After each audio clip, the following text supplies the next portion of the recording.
I had rehearsed this moment 100 times in my head. The words were supposed to come out clean, practiced, without any trembling in my voice or weakness in my knees. I had spent weeks preparing for this, the documents folded neatly inside my bag, my signature already a ghost on the pages that needed only his initials to become real. I had even chosen what to wear. A pale blue blouse that made me look composed, professional, like someone who had moved on. Like someone who had not spent the last 8 months crying in a studio apartment so small that the walls felt like they were breathing on her. But no amount of rehearsal prepares you for the smell of a place that once felt like home. The moment the elevator doors parted on the 42nd floor of Sion Tower, that scent reached me. Cool marble, white orchids, and something beneath it all. Something darker and warmer, like cedar and quiet authority. The lobby of Gunwoo's private offices was the kind of place that made ordinary people instinctively lower their voices. The ceilings were absurdly high. The furniture was sparse, but deliberately chosen. Each piece whispering of wealth so settled it no longer needed to announce itself. My arms tightened around the baby carrier strapped to my chest. Hana stirred at the pressure, her tiny fist uncurling against my collarbone. She was 4 months old and already impossibly heavy with meaning, with everything that had led me here. I pressed a kiss to the top of her head, that fine, dark hair, still carrying the milk-sweet scent of newborns, and told myself to breathe. I was only here to sign. The receptionist at the front desk glanced up at me, then at Hana, and something moved briefly across her face before her professional mask slid back into place. She made a call, her voice low and clipped, and gestured for me to take a seat near the floor-to-ceiling windows that overlooked Seoul's skyline, like a painting framed in steel and glass. I didn't sit. I couldn't. Instead, I stood with my back to the view and watched the room. I was good at watching. It was one of the few skills my marriage had sharpened in me. When you live beside a man like Gunwoo, you learn to read a room before the room reads you. You notice the weight in people's postures, the direction of their gazes, the particular quality of silence that precedes something significant. The hallway to his inner office stretched ahead of me, and the door at the end was slightly ajar. I told myself not to look. I looked. Through the gap, I could see the edge of his desk, black lacquered wood, immaculate as always, and the long windows behind it, Seoul spread out beyond, like a kingdom he had quietly decided to own. 2 of his men stood just outside the door in the hallway, the way they always stood. Still, hands loose at their sides, eyes moving without appearing to move. I recognized one of them, Young Seo, who had once driven me home from the hospital during a rainstorm without being asked. He saw me now, and gave a barely perceptible nod, the kind that acknowledged everything and revealed nothing. Then the door opened fully. Gunwoo's assistant, a young man in a charcoal suit, stepped out first, holding a tablet, and behind him came a woman I did not recognize. She was beautiful in the way that expensive things are beautiful, deliberate, polished, designed to be looked at. Her dress was deep burgundy silk, and it moved with her like it had been made to move with her specifically. She was laughing at something, her hand raised to touch her collarbone in a gesture of practiced delight.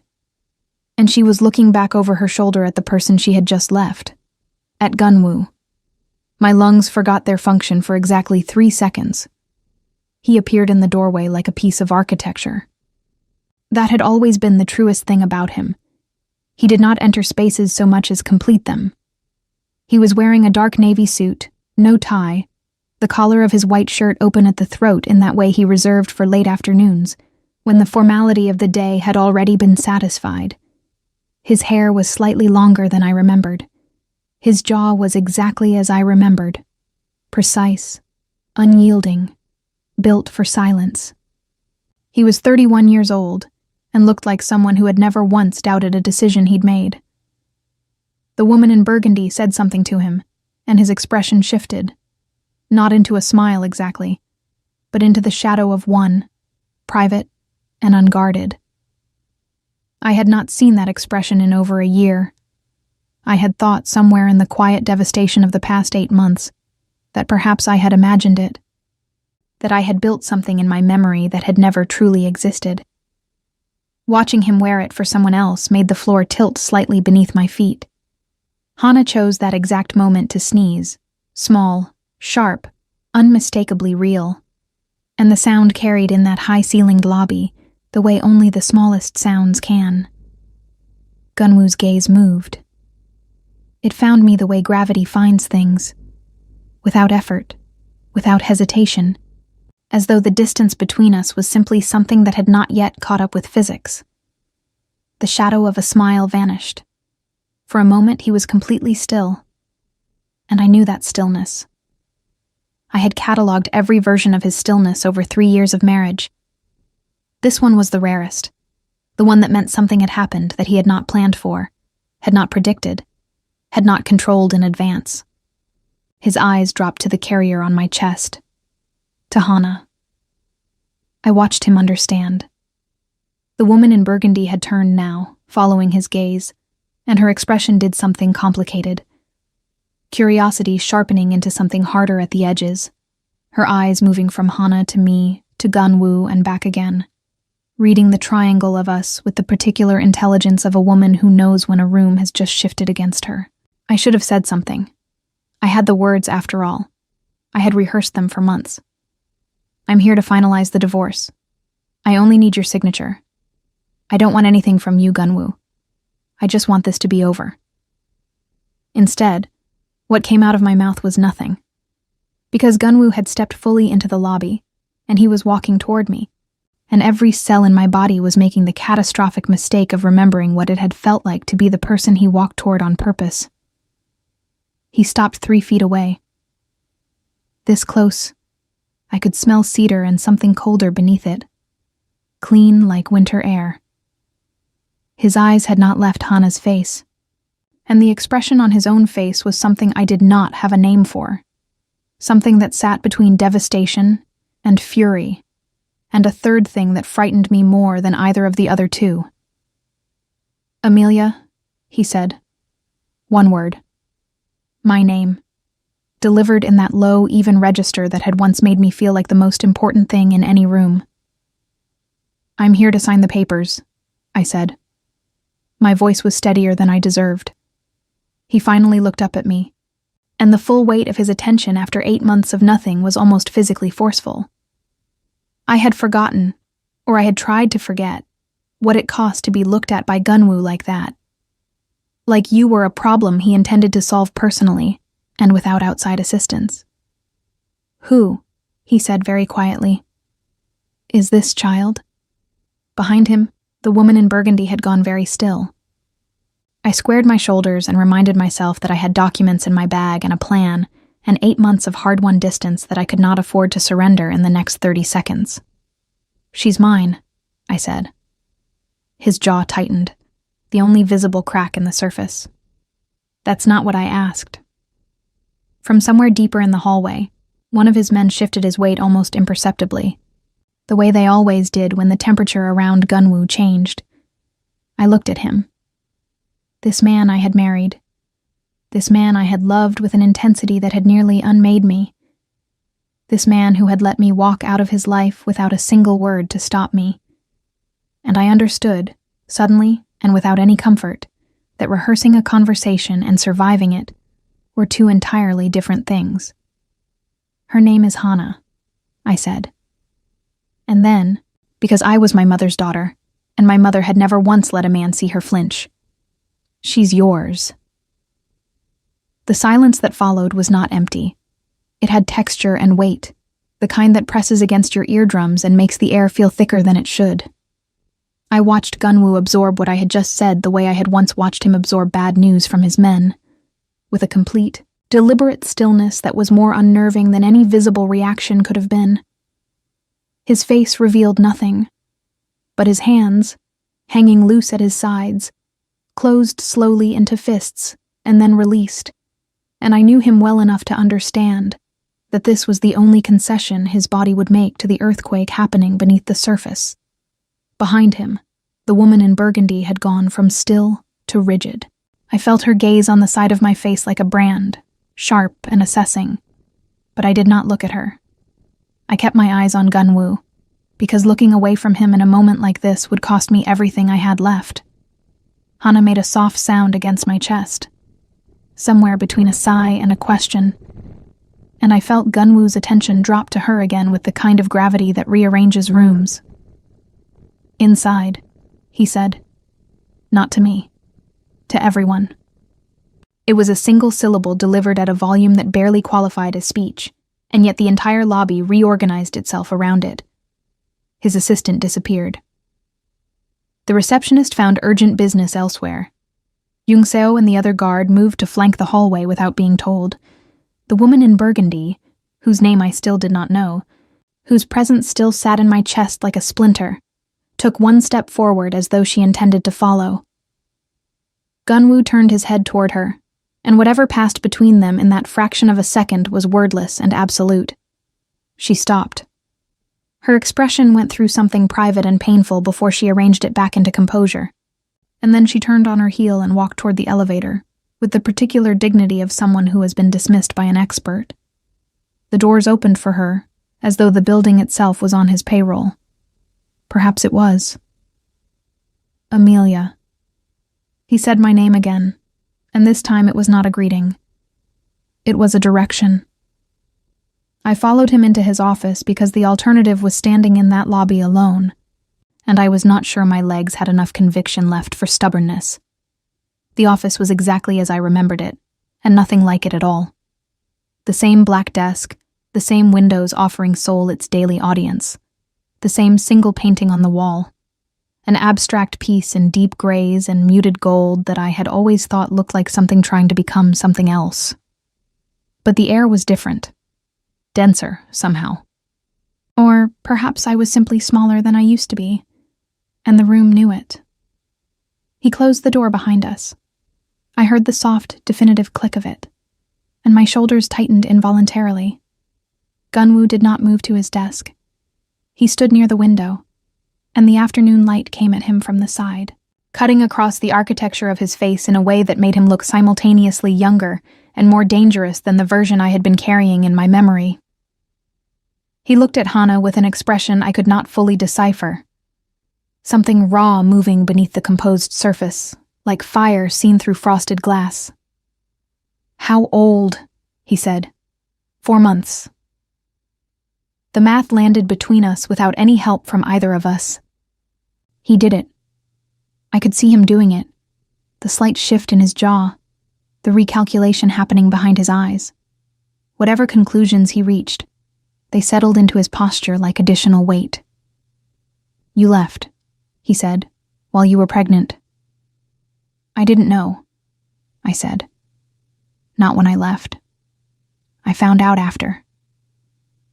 This was true. It was also insufficient, and we both understood that. He turned to look at me fully then, and the force of it was different from before, less controlled, more unguarded, and therefore, more frightening. Gunwoo's control was the thing that kept the world around him operating at a safe temperature. When it cracked, even slightly, the heat that came through was extraordinary. "And you decided," he said, his voice very low, "to handle this alone." "I decided," I said carefully, "that you had made your priorities clear." Something moved across his face. What does that mean? I thought about the last night we had spent in the same house. The phone call he had taken at 2 a.m, stepping out onto the balcony and speaking in a voice too low to hear through the glass.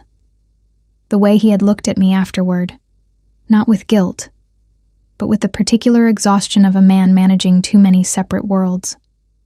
The distance that had been growing between us for months, so gradual I had almost mistaken it for the natural settling of a marriage, rather than its slow erosion. "It means I didn't want to be another obligation on your list," I said. The word obligation did something to his expression that I hadn't expected. A flash of something sharp and almost wounded before the control reasserted itself. "Is that what you thought you were?" It was not a question. It was said in that quiet, dangerous register that his men responded to with immediate deference. But I was not his subordinate, and I had not been for 8 months, and whatever residual fear I might have had of his silences had been burned away by the rather more immediate experience of delivering a baby alone in a hospital in Busan, with no one holding my hand. "I thought," I said, "that you stopped seeing me a long time before I walked out." He was quiet for a long moment. Then he crossed the room. Not quickly. Gunwoo never moved quickly. Another of his particular techniques, forcing the world to wait for him rather than the reverse. But he crossed the distance between us with a deliberateness that made my breath shallow, and he stopped close enough that I could see the subtle texture of his suit jacket, close enough that the cedar and cold scent of him became unavoidable. He looked down at Hana. She was awake now, her dark eyes open and unfocused in the way of very young babies, her small fist pressed against her cheek. She was wearing a soft white onesie with tiny bears on it because I had not thought, when dressing her this morning, that she would be meeting her father today. I had not thought she would be meeting her father at all. Not like this. Not in this office. Not with his name on divorce papers sitting in my bag like a verdict. Gunwoo reached out. His hand, large, precise. A hand I had watched sign documents that moved millions. A hand I had watched still rooms full of dangerous men with a single gesture, hovered over Hana's head for a moment, uncertain in a way I had never witnessed from him before. Then his fingers brushed her hair, so gently that I almost didn't feel it through the carrier. Something cracked open in my chest that I did not have the emotional resources to deal with right now. "You should have told me," he said quietly, his eyes still on her face. "You were with someone," I said. My voice came out steadier than I felt. Apparently. His hand stilled. He looked up at me, and the full weight of his attention returned.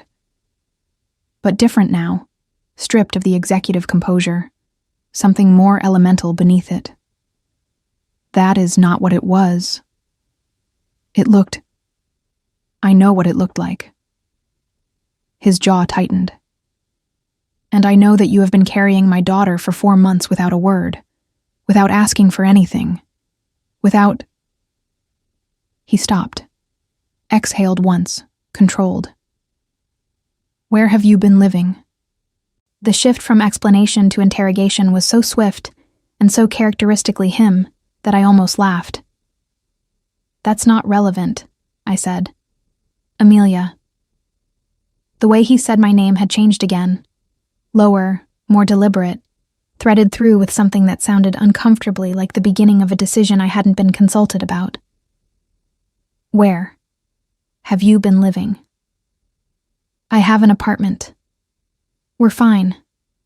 I didn't come here for—" "You came here," he said, to hand me a piece of paper and disappear again. The accuracy of it silenced me for a moment. He took the silence as confirmation, and something resolved in his expression, settled into that particular stillness that I recognized as the moment Gunwoo stopped considering options and began executing the one he had already chosen. "That," he said quietly, "is not going to happen. I had made a mistake coming here in person. I understood that now with the clarity that only arrives too late, when the situation has already closed around you like a hand. I should have sent the documents through a lawyer. That had been the original plan, in fact, before my lawyer informed me that Gunwoo's legal team had quietly ensured that any unilateral filing would require his physical acknowledgement. A technicality, she had called it. A deliberate construction, I had understood it to be. Even then, 8 months ago, he had been building walls I hadn't noticed. "Gunwoo," I said, keeping my voice measured, maternal, entirely in control of a situation that was visibly escaping me. "I'm not asking for anything. I have a stable apartment. I have work. Hana is healthy. All I need is your signature." He looked at me for a long moment, with the expression of a man who has heard something so fundamentally contrary to his intentions that he is deciding whether to address it directly or simply proceed as though it had not been said. He proceeded as though it had not been said. "Jungseo." He said the name at a volume that should not have carried through a closed door. The door opened anyway. "Have Mrs. Han prepare the East Suite and call Dr. Yoon." I want a pediatrician here within the hour. Gunwoo, I started. You've been traveling, he said, turning back to me with the particular calm of someone who has already won an argument the other person doesn't yet know they're having. Hana needs to be checked. You both need to eat. We can discuss the rest after. We are not discussing anything after. I told you I'm only here to hand me papers. His eyes met mine. I heard you. Then, I also heard, he said quietly, that my daughter has been alive for 4 months, and I did not know her name until 11 minutes ago. The words landed without dramatics, without any raise in his voice, and they were somehow more devastating for it. I felt them settle into the space between my ribs, like something cold finding warmth. I wanted to argue. I had arguments, good ones, carefully constructed over 8 months of solitary nights and long walks along the Busan waterfront with Hana strapped to my chest, rehearsing all the things I would say if I ever had to say them. I had architecture built from his absences, from the growing silences, from the woman in burgundy and whatever she represented. I had evidence and precedent, and a very thorough understanding of why leaving had been the only rational choice. But Gunwoo was looking at Hana again with that expression I didn't have a name for, and the arguments dissolved before I could reach them. 1 hour, I said finally. The pediatrician, and then we talk. And talking does not mean you've decided anything. Something shifted in his face. Not quite relief, not quite satisfaction. Closer to the expression of a man who has just confirmed a hypothesis he'd hoped was correct. 1 hour, he agreed. The East Suite was not what I had expected, though I was not sure what I had expected. Perhaps a guest room, spare, functional, the kind of space that communicates polite indifference. Instead, it was a room that occupied an entire corner of the tower's residential floor, with windows on 2 sides offering the city in panoramic generosity.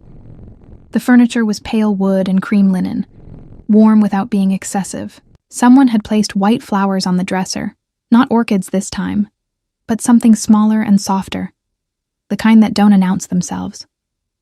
A woman named Mrs. Han, silver-haired and efficient with the particular warmth of someone who has spent decades making impossible situations comfortable, had appeared with a portable crib assembled from what seemed like nowhere and a selection of baby supplies still in their packaging. We keep a full household stock, she said, anticipating my expression. Mr. Jang is thorough. He always had been. Thorough was perhaps the most dangerous of his qualities. I settled Hana into the crib and stood with my arms crossed watching her sleep, acutely aware of the city below and the door behind me, and the specific quality of safety that this building offered. The kind that comes with conditions I hadn't agreed to yet. Doctor Yoon arrived in 40 minutes, a composed woman in her 50s, who examined Hana with practiced gentleness and declared her healthy with the kind of brisk certainty that expensive doctors deliver as standard. She asked me routine questions about feeding and sleep and development, and I answered them competently, and she looked at me once with the carefully neutral expression of someone who is professionally uninvested in whatever family drama has generated her house call. Gunwoo stood in the doorway for the entirety of the examination. He did not come in. He did not ask questions. He simply stood there, still, watching, his arms loose at his sides, with the focused attention of a man memorizing something he intends to protect. I felt his presence the way you feel a window left open in winter, a constant, specific awareness at the edge of everything else. After Dr. Yoon left, Mrs. Han brought food, soup, rice, small dishes of vegetables, all of it warm and precise in the way that only food made with genuine attention can be. She set it on the low table near the window and withdrew with the discretion of long practice. I should not have been hungry. I was ravenous. I sat cross-legged on the floor beside the table. The chair felt too formal, too poised, and I was done performing composure for one afternoon, and ate with the singular focus of someone who had been running on coffee and determination since 6 that morning. Gunwoo came in and sat across from me, not at the table, on the floor like I was. He removed his jacket first, folded it with automatic precision and set it aside, and then sat with his back against the base of the couch in a posture that was almost casual, almost human, and I recognized it because I had seen it before in the early years of our marriage, those rare evenings when the armor came off, and he was simply a man in a room with a woman he trusted. The recognition of it hurt in a place I hadn't expected. We ate in silence for a while. Outside, Seoul was beginning its evening transition, light surfacing in windows across the skyline like slow waking stars. "The woman," I said finally, because leaving it unaddressed was its own kind of wound. "In the burgundy dress." He set down his chopsticks. "Her name is Soo-yeon. She is the daughter of a business associate." A pause. "She has been attempting to position herself as more relevant to my life than she is. She looked very comfortable in your office." "She was in my office for 20 minutes regarding a contract her father wanted reviewed." His voice was even, but something beneath it was tight. "I am aware of how it appeared. I am also aware that I do not owe you." He stopped. Something shifted in his jaw. "I was going to say that I don't owe you explanations, which is technically true. But," I said carefully. "But," he said, "technical truths are a poor substitute for actual ones." I looked at him across the low table, this man who had built an empire on precision and control and the careful management of what others knew about him, and I tried to locate the version of him I had married beneath the version sitting in front of me now. They were the same person. That was the problem. "You let me leave," I said. He held my gaze. "I know. You didn't call. You didn't send anyone. For 8 months, Gunwoo." "I know." His voice was very quiet. "Why?" The word fell between us with more weight than its single syllable should have carried. I had asked it in 100 imaginary conversations over 8 months. I had constructed his answers and argued against them and arrived at conclusions and discarded them. But I had never actually asked him, and the silence that preceded his real answer was different from anything I had rehearsed. "Because you left," he said. "And I thought it was what you wanted." He looked at his hands for a moment, an uncharacteristically uncertain gesture.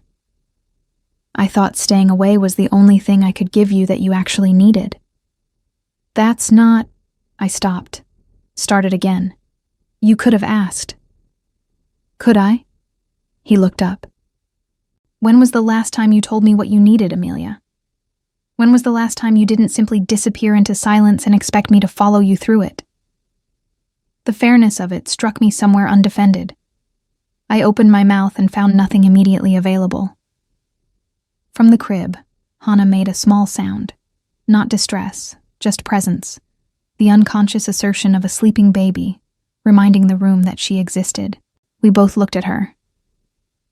"I have a lot of security around this building," Gunwoo said, after a moment. His voice had changed again, quieter, but with a new edge beneath it, the kind that meant he was transitioning from conversation to something more structural. "The neighborhood you described—" "I didn't describe my neighborhood." "The postal code on your lawyer's correspondence," he said, without any particular emphasis. "Busan. Sasang District." I stared at him. "You looked up my postal code." "I looked up everything I was legally entitled to know," he said, meeting my eyes with complete calm. "Which was very little, because you were careful. But Sasang is an industrial district, Amelia. It is not— It's perfectly safe," I said, heat rising in my voice. "We have everything we need. You have a 4-month-old daughter and an apartment in a district I would not allow my lowest-level associate to house his family in." The quietness of his voice did not soften the words at all. "That changes tonight. You don't get to decide—" "I understand," he said, with the infuriating patience of a man who has already made up his mind, "that you believe that. I did not stay because he told me to. I want to be clear about that. Not for his benefit, but for my own. because the distinction mattered to me in a way that was difficult to articulate and easy to lose track of when Gunwoo was in the same room. I stayed because Hana had fallen into the deepest, most peaceful sleep she had managed in weeks, her small chest rising and falling with the contentment of a baby who had somehow sensed that the building around her was impenetrable, and I could not bring myself to lift her out of that crib and carry her back into the cold of an evening I hadn't planned for. That was the reason. I repeated it to myself several times as Mrs. Han appeared with fresh towels and a set of clothes that fit me with suspicious precision. A soft gray sweater, dark trousers, the kind of quality that announces itself only in the way fabric falls. I did not ask how she had known my size. In Gunwoo's world, such details were simply managed, the machinery of his careful control running so smoothly it became invisible. I slept poorly, which was not unusual.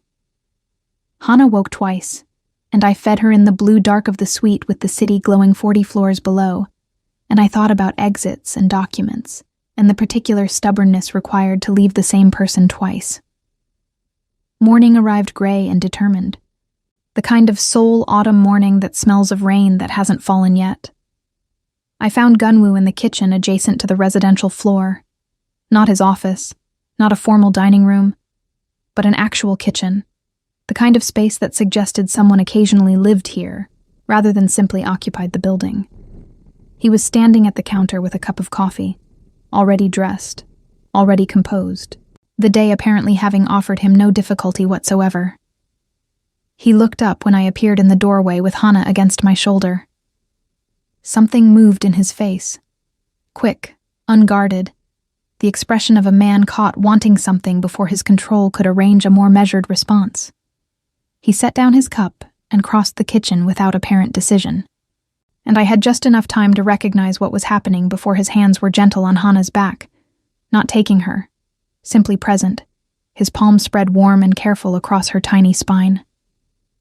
"Good morning," he said. To her. He said it to her, in a voice I had never heard him use before. Lower, softer, stripped of every layer of authority. Something in my chest performed an act of structural compromise that I immediately attempted to reverse. "I need to go back to Busan today," I said. "I have work tomorrow, and Hana's things are—" "I've arranged for your things to be collected," he said, still looking at Hana. I stared at him. "You've arranged—" "Mrs. Han has the address. A team went last night." He looked up now, reading my expression with the accuracy he always brought to situations he knew would require management. "Your belongings are in transit. They'll arrive by noon." The audacity of it was so complete that it temporarily evacuated language from my brain. Gunwoo. I said his name the way you say the name of someone who has just done something that defies immediate categorization. You cannot simply, "My apartment, my lease, has been handled." He returned to the counter and poured a second cup of coffee, set it at the place nearest me, with the calm of a man performing a normal domestic act. "You were month to month. The landlord was compensated generously. That was my home. It was 400 square feet in Sasong with a heating system that failed twice last winter." He looked at me steadily. "I read the maintenance reports. How did you—" I stopped, breathed. "You've been watching my apartment. I've been aware of your situation," he said, with a distinction that was technically meaningful and practically enraging. "There is a difference." "There is no difference. Gunwoo, you had no right. She is my daughter." The quietness of his voice did not diminish the absolute weight of it. "Whatever rights I forfeited regarding you, I did not forfeit them regarding her. I would have been watching over her from the moment I knew she existed." His jaw tightened slightly. "You ensured I didn't know, so I made do with what I had." The logic of it was infuriating specifically because it was not entirely without foundation, and I hated the part of me that recognized this. I picked up the coffee because my hands needed something to do, and because refusing it felt like a childish gesture, and I stood at the window with my back partly to him, and looked at Seoul assembling itself in the gray morning light. "This isn't a solution," I said. Me being here. It's not. We are still not married, Gunwoo. Those papers exist regardless of where my furniture is. I know, he said. Then you understand that this... I gestured vaguely at the kitchen, the suite, the building, all of it. This is not sustainable. I understand that you believe that, he said, which was exactly what he had said last night, and I recognized it now as a pattern. His way of acknowledging my position while simultaneously declining to be governed by it. Before I could respond, his phone buzzed. He glanced at it, and the domestic version of him receded slightly, the executive layer resurfacing with the automatic efficiency of long practice. He spoke briefly in Korean, too low and too fast for me to follow beyond fragments.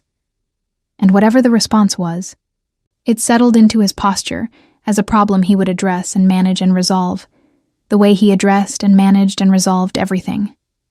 He ended the call and looked at me. I have meetings this morning. Youngseo will be outside the door. Mrs. Han is available for anything you need. A pause. I'll be back by early afternoon. I'm not a guest to be managed while you work, I said. No, he agreed. You're not. He picked up his jacket from the chair, shrugged into it with the smooth economy of movement that was so characteristically him. You're the mother of my child, staying in my home, and I would like you to be comfortable while I ensure that no one who has reason to want leverage over me knows you're here. I blinked. What does that mean? He paused at the kitchen doorway, and something shifted in his expression. A fraction of something real beneath the management. The briefest visibility of the weight he carried so constantly that he had stopped noticing it as weight. It means, he said carefully, that my world has edges, Amelia. You knew that when we married. The difference now is that Hana exists, and the edges of my world become relevant to her in ways they were not before.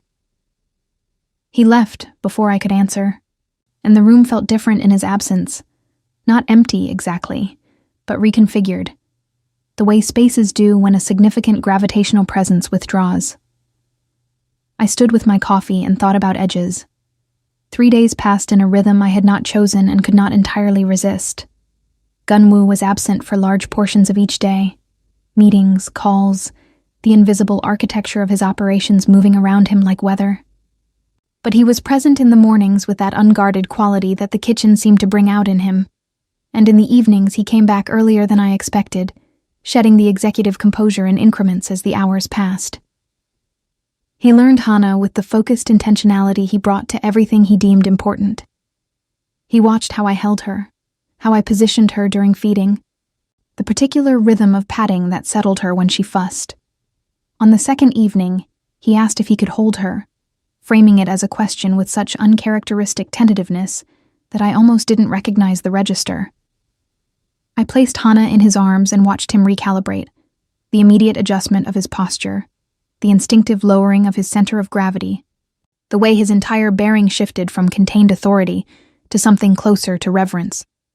Hana looked up at him with the ancient, unfocused wisdom of very young infants, and Gunwoo looked back at her with an expression that dismantled something in me I had been carefully reinforcing for months. On the third morning, I came into the kitchen to find him on the phone, Hana cradled in one arm with a confidence that had not been there 2 days ago, his free hand holding documents he was apparently reviewing simultaneously. He was speaking in a measured, authoritative voice that filled the room, but his arm around Hana was unhurried, the hold of someone who had already decided this was permanent. He saw me watching and said something brief into the phone before lowering it. She woke early, he said. I heard her on the monitor. I thought you might need the sleep. I had not given him access to the monitor. I looked at the small device on the counter and understood that he had simply acquired one and connected it without announcing the fact, because that was how Gunwoo operated. Quietly, thoroughly, without requesting permission for things he had already decided were necessary. You can't just... I started. You've slept 4 hours in 3 days, he said. I counted. The fact that he had been counting the hours of my sleep was alarming, and tender in equal measure, and I did not know what to do with the combination. Gunwoo, we need to talk about the papers.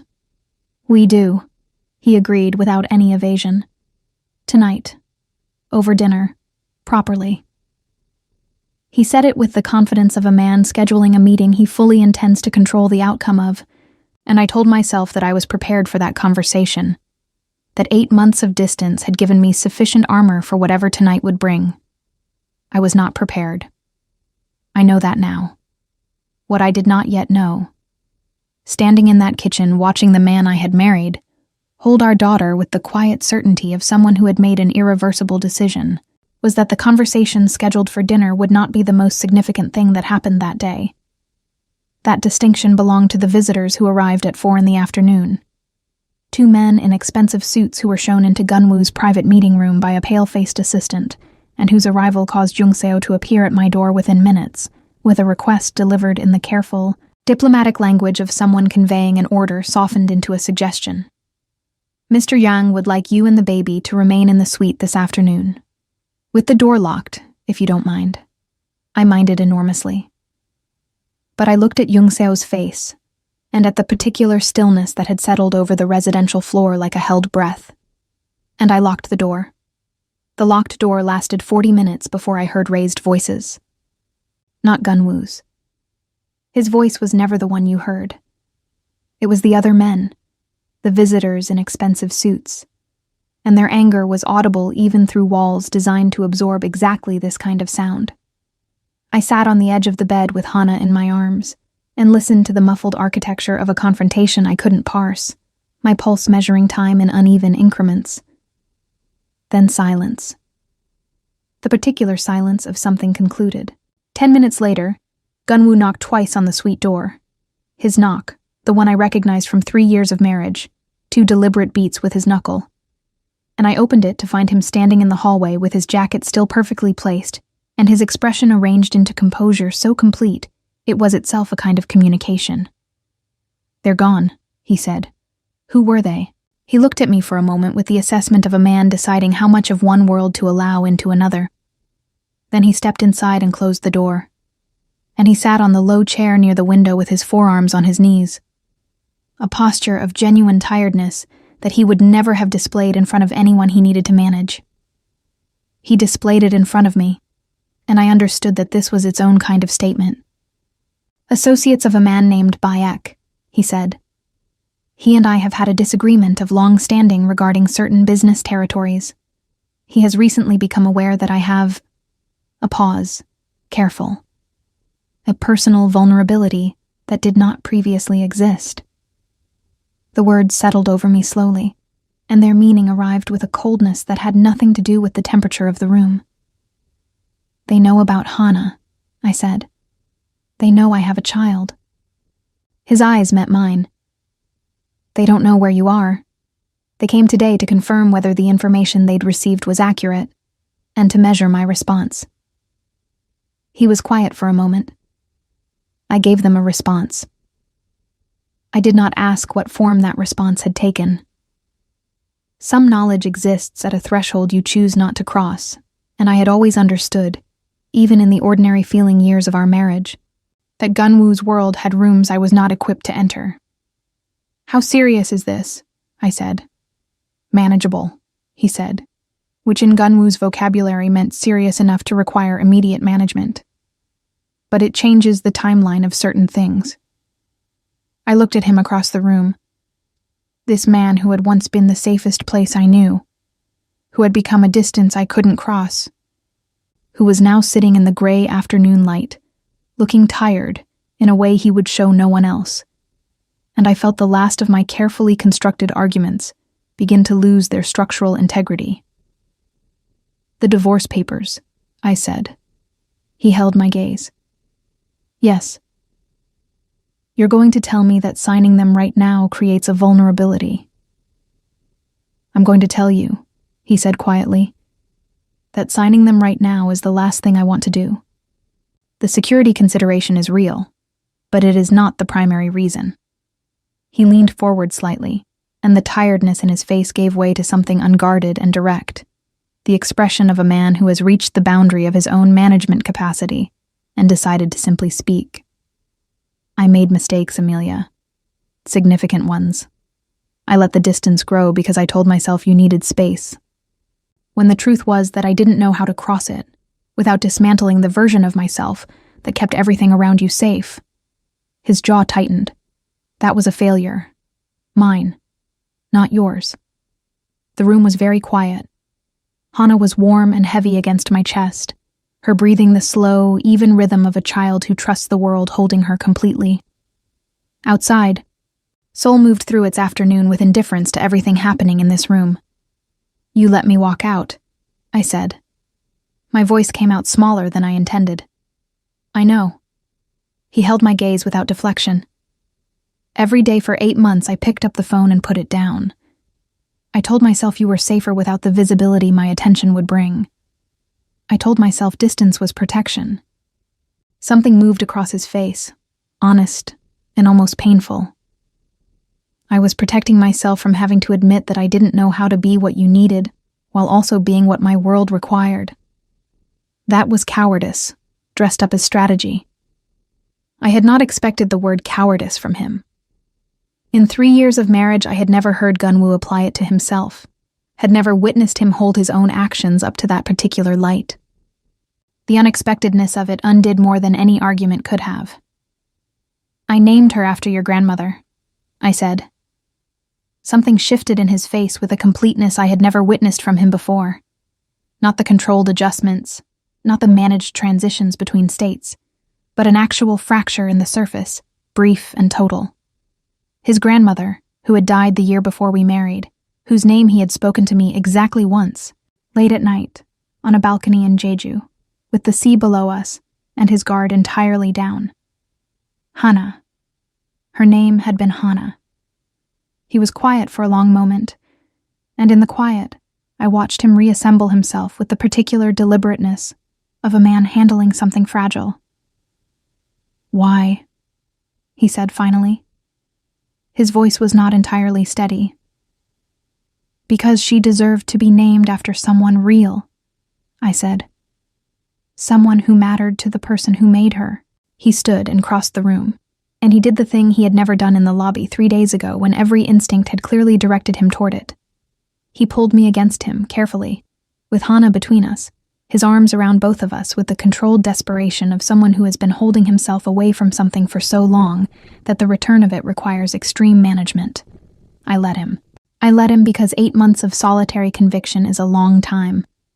And because Hana's name had been a message I hadn't admitted I was sending until the moment he received it. And because the cedar and cold scent of him was, catastrophically, still the thing my body identified as safety.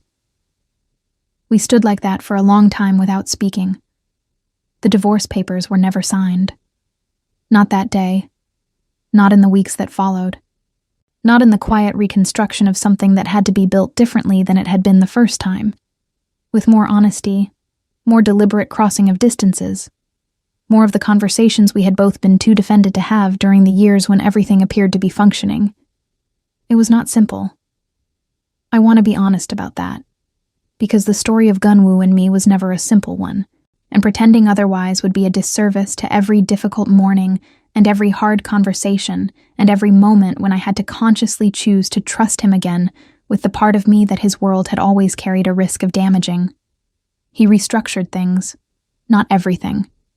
I understood, finally and completely, that his world was what it was, that the edges would always exist, that Jung Seo would always be somewhere nearby, and that some questions had answers I was not meant to know.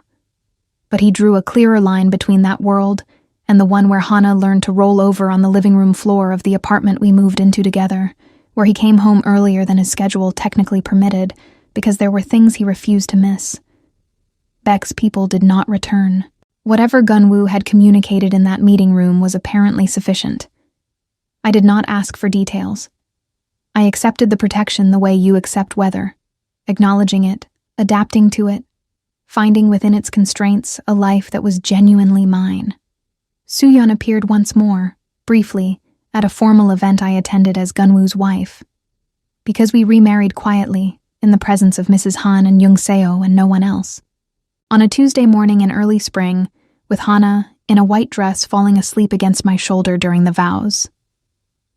Suyeon looked at me across the room, with an expression that contained the full complexity of a woman understanding that a story she had briefly featured in had already ended, and then she turned away, and I did not see her again.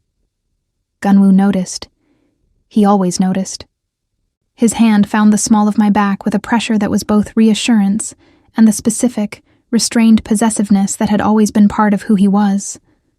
The part I had once found suffocating, and which I had come to understand, was simply how he loved, quietly and completely, and with a thoroughness that left no room for doubt.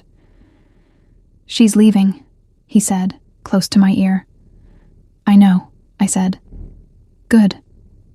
His hand stayed where it was. I thought about the woman I had been 11 months ago, walking into his lobby with folded papers and a baby strapped to my chest, and a prepared speech dissolving on my tongue. I thought about the apartment in Sasong, the 400 square feet, the broken heating and the long nights and the particular loneliness of loving someone you have decided to stop loving.